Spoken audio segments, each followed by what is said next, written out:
very interesting couple of days. It's a commander-in-chief test for President Trump, who told reporters on Air Force One Syria's leader Bashar al-Assad may have to pay a price for that regime's apparent chemical weapons attack on its own civilians. I think what happened in Syria is a disgrace to humanity, and he's there, and I guess he's running things, so something should happen. I think what Assad did is terrible.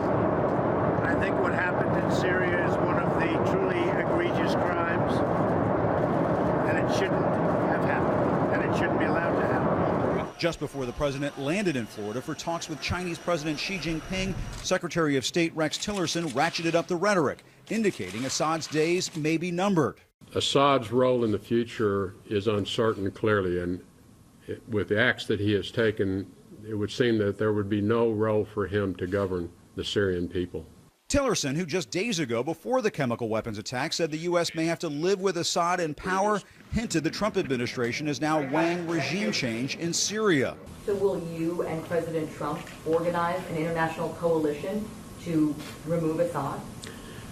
Those steps are underway. It's an extraordinary reversal for a president who years ago urged President Obama to avoid military action in Syria. Now Mr. Trump sounds moved by the very same images of war crimes that haunted the Obama administration. When you see little babies that are dead from gas, and a very, very, heinous form of gas, which very few people have access to, it's bad stuff. That's bad stuff, really bad. Some GOP members of Congress already appear to be on board for military action. I hope he's formulating a military response. And again, that military response doesn't mean we fully engage in regime change, but it can force the parties to the table, and it inflicts massive punishment for dropping chemical weapons on children.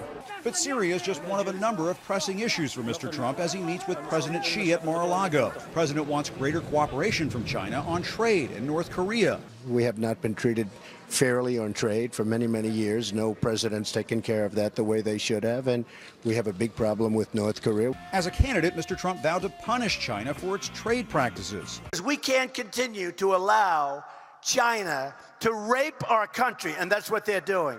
But the administration is no longer using that kind of tough talk, as the president is hearing calls from his own party to work with China to control North Korea. We cannot allow North Korea to become a nuclear superpower. The onslaught of crises is all of a sudden challenging the president's plans to focus, as he puts it, on America first. I'm not, and I don't want to be, the president of the world.